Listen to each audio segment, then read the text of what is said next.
Barang siapa yang bertemu Rasulullah Shallallahu Alaihi Wasallam di dalam mimpinya, maka dia juga akan bertemu Rasulullah Shallallahu Alaihi Wasallam dalam keadaan terjaga.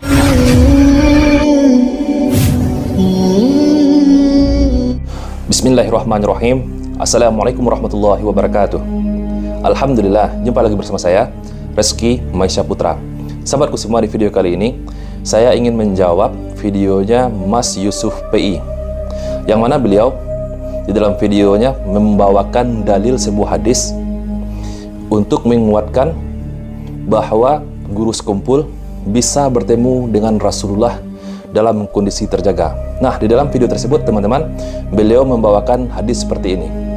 Barang siapa yang bertemu Rasulullah Shallallahu Alaihi Wasallam di dalam mimpinya, maka dia juga akan bertemu Rasulullah Shallallahu Alaihi Wasallam dalam keadaan terjaga, dan syaitan tidak dapat menyerupaiku. Itulah sabda Rasul kita, sabda Nabi Muhammad Shallallahu Alaihi Wasallam.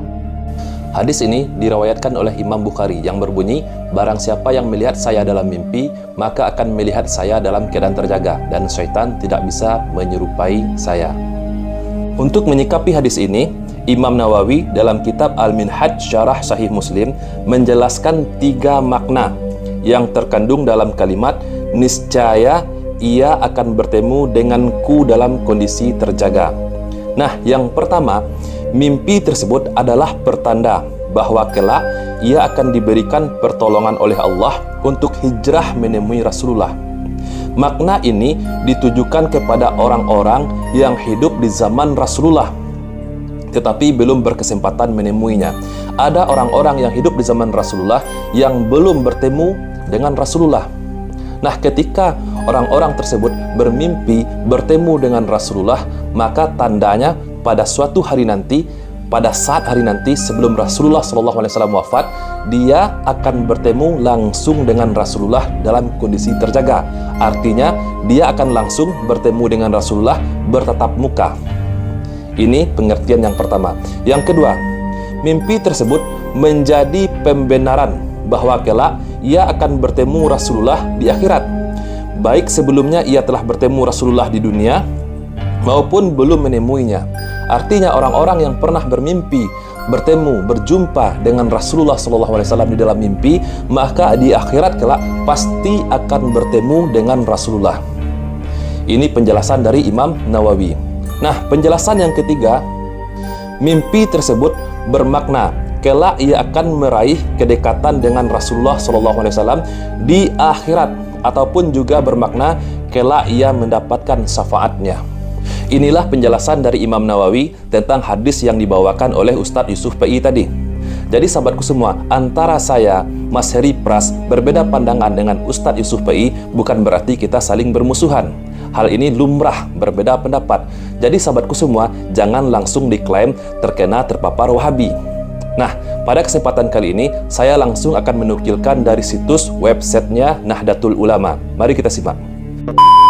Jadi sahabatku semua, ini adalah website resminya Nahdlatul Ulama, NU Online. Baik, kita bacakan. Kiai Haji Ali Mustafa Yaqub menjelaskan hadis yang dibacakan oleh Ustadz Yusuf PI tadi berkonteks pada masa sahabat, saat mereka masih bisa melihat Nabi sehari-hari. Jika seorang dari mereka bermimpi berjumpa dengan Nabi, tentu saja seolah mereka berjumpa sebagaimana mereka berjumpa dalam kehidupan sehari-hari bersama dengan Rasulullah. Maka Nabi Muhammad SAW, jika beliau sudah wafat, tentu saja tidak akan kembali hidup lagi. Secara rasional itu mustahil. Nah, menurut Kiai Ali, jika Nabi bisa dilihat bahkan hidup kembali saat ini, mengapa Nabi tidak langsung turun menyelesaikan konflik-konflik umat muslim? Ini sangat rasional sekali. Kemudian apa urgensi mengaku-ngaku bertemu Nabi, baik dalam mimpi atau bahkan terjaga? Karena hadis itu teman-teman, mimpi bertemu Nabi jika dipahami sepotong-sepotong tanpa mempertimbangkan riwayat lainnya, akan berdampak pada kerancuan pemahaman atau akidah. Apalagi hadis-hadis tersebut digunakan sebagai klaim demi kepentingan tertentu. Pemahaman sedemikian ini disungguhkan untuk menjaga diri agar semakin berhati-hati dengan maraknya pengakuan diri sebagai seseorang, sebagai seorang keramat ataupun sejenisnya yang mengaku bertemu dengan Nabi. Terkait peristiwa-peristiwa spiritual seperti mimpi, tentu ada wilayah pribadi atau bab pembahasannya sendiri. Nah, yang kita bahas di sini adalah pengakuan dari seseorang yang bertemu dengan Rasulullah dalam kondisi terjaga. Jadi, suatu hal yang wajar jika ada penolakan kepada orang-orang yang mengaku bertemu Rasulullah SAW dalam kondisi terjaga. Suatu hal yang wajar jika saya ataupun Mas Heri Pras menolak guru sekumpul menyatakan bahwa bertemu dengan Rasulullah dalam kondisi terjaga. Ketika guru sekumpul tersebut mendatangi makam Rasulullah di Madinah, kuburnya bergoyang, terbelah, keluarlah Rasulullah, lalu beliau memeluk Rasulullah SAW.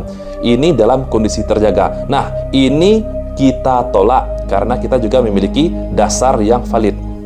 Kecuali sahabatku semua, guru sekumpul bertemu dengan Rasulullah dalam kondisi bermimpi, tidak dalam kondisi terjaga. Tentu saja kita tidak akan menolaknya, kita akan menerimanya. Nah, begitu juga kepada orang-orang yang mengaku bertemu dengan Rasulullah dalam kondisi tidur atau dalam kondisi bermimpi.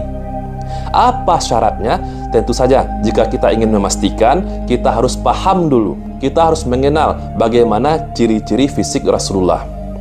Jika kita tanyakan kepada orang yang mengaku bermimpi bertemu dengan Rasulullah, dia menjawab, Rasulullah itu wajahnya bersahaya, rambutnya putih, janggutnya panjang, berwarna putih. Itu bukanlah Rasulullah, karena Rasulullah SAW ubannya hanya 20 helai saja.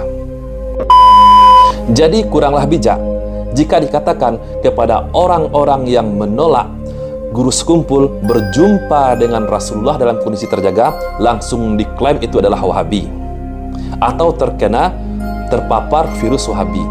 Itu kuranglah bijaksana. Apakah Imam Nawawi itu Wahabi? Atau apakah situs Nahdlatul Ulama tadi Wahabi? Tidak. Kita mencoba untuk kritis, kita berusaha untuk menolak, untuk mencoba membatasi. Kita khawatir nanti akan lebih banyak lagi muncul pengakuan-pengakuan seperti ini. Nah, ketika kita mereaksi, maka mereka nanti akan menggunakan hadis yang dibacakan oleh Ustadz Yusuf PI ini. Ini yang kita khawatirkan. Siapa saja yang bisa mengaku, ini masalahnya. Sangat jelas sekali bagaimana Imam Nawawi dan situs Nahdlatul Ulama tadi menjabarkan panjang lebar bagaimana penjelasan dari hadis tersebut. Nah, bagi teman-teman yang ingin langsung membaca, saya akan sertakan link di deskripsi di bawah video ini. Silahkan teman-teman baca di website resminya Nahdlatul Ulama. Saya Reski Mesa Putra, semoga video ini bermanfaat untuk kita semua. Berbeda pandangan antara saya, Mas Heri Pras, dengan Ustadz Yusuf PI bukan berarti kita saling bermusuhan. Barakallahu fikum. Assalamualaikum warahmatullahi wabarakatuh.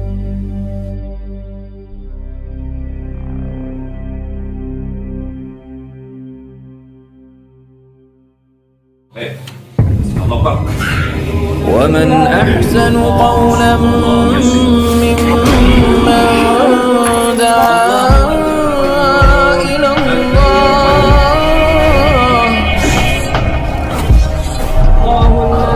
وعمل صالحا وقال إنني من المسلمين من اشتراه ما له في الآن Ya saya akan kembali.